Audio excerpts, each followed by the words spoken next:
ఆ crime register అయిన తర్వాత అది కూడా 307 సెక్షన్ ఇంకా other sections non bailable sections మీద ఒక క్రైమ్ రిజిస్టర్ అయింది.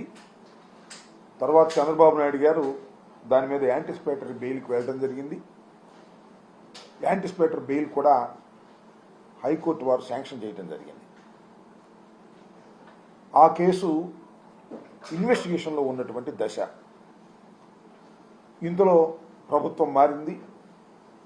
చంద్రబాబు నాయుడు గారి నాయకత్వంలో ఉన్నటువంటి కూటమి ప్రభుత్వం అధికారంలోకి వచ్చింది. అధికారంలోకి వచ్చిన తర్వాత ఇవాళ పత్రికల్లో చూసాం. ఈ కేసు ఆ రోజున అంగళ మార్కెటింగ్ కమిటీ మాజీ చైర్మన్ డిఆర్ ఉమాపతి రెడ్డితో కంప్లైంట్ ఇవ్వడం జరిగింది. ఆయన కంప్లైంట్ ఇచ్చారు.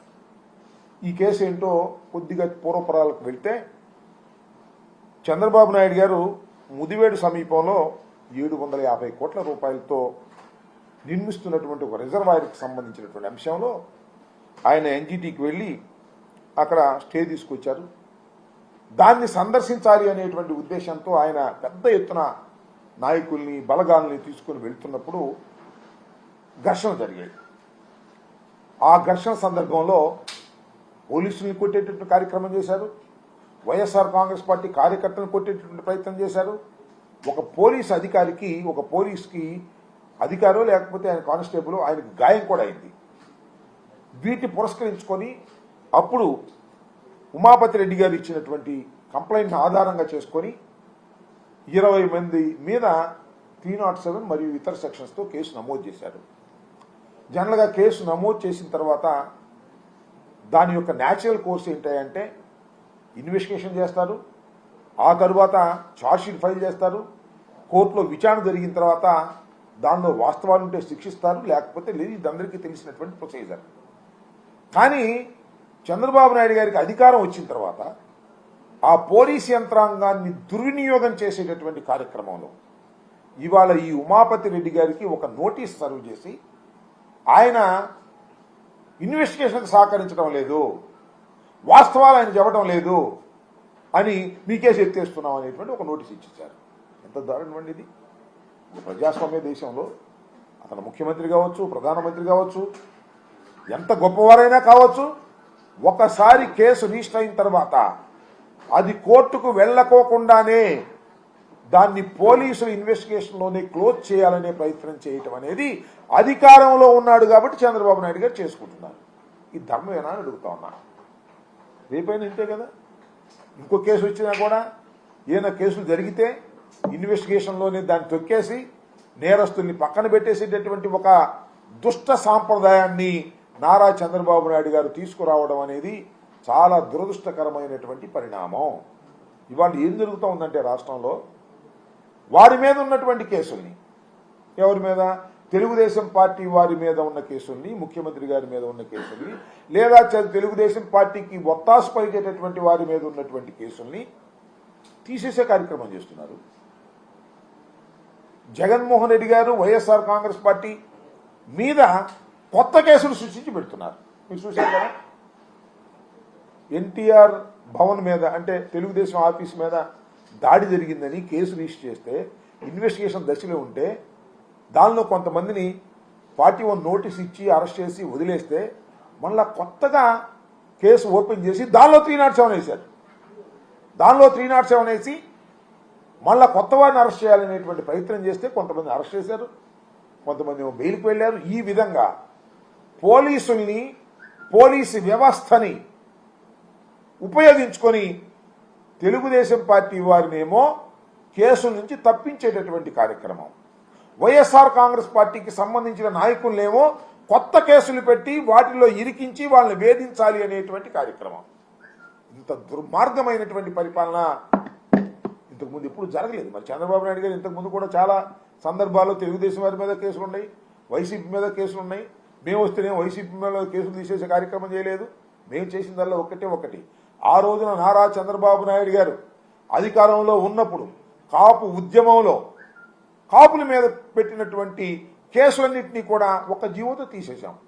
ఒకే ఒక జీవోతో, ఒక పాలసీ మ్యాటర్గా తీసుకొని అంతే తప్ప తెలుగుదేశం పార్టీ టైంలో పెట్టిన కేసులన్నింటి మా మీద కూడా కేసులు పెట్టారు, ధర్నా కేసులు అయినా తీసేయలేదే. ఏమిటి అన్యాయం అంటున్నా?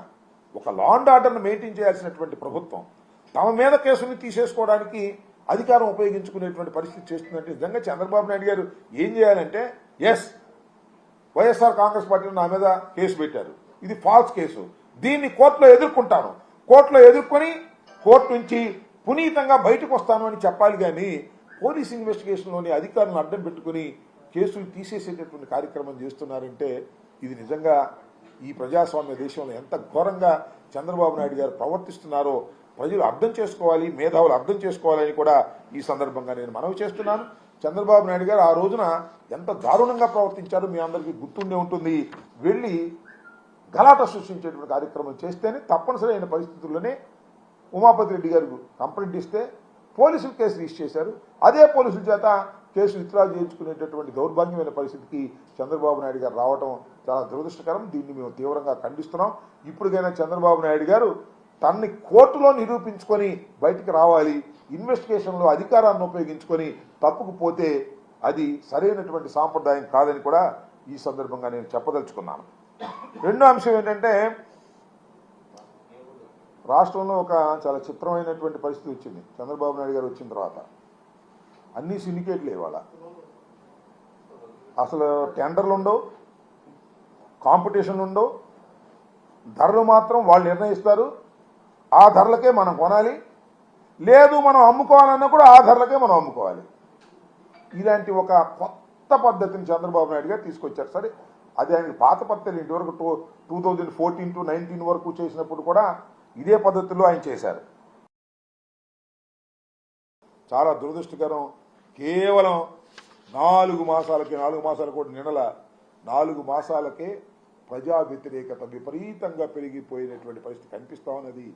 ప్రజలు ఎందుకు ఓటు వేశామా అని పశ్చాత్తాపడేటువంటి పరిస్థితి వచ్చింది. దీనికన్నా ఈ కూటమి ప్రభుత్వం కన్నా జగన్మోహన్ రెడ్డి గారి ప్రభుత్వమే చాలా చక్కగా పరిపాలన సాగింది. It is a better government అని ఇవాళ రియలైజ్ అవుతున్నటువంటి దశ. ఇసుక ఉచితంగా కాకపోయినా కనీసం జగన్ గారి టైంలో వాళ్ళ అనుకూలమైనటువంటి పత్రికలుగా చెప్పబడుతున్నటువంటి ఆ 2 పత్రికల్లోనే రాశారు.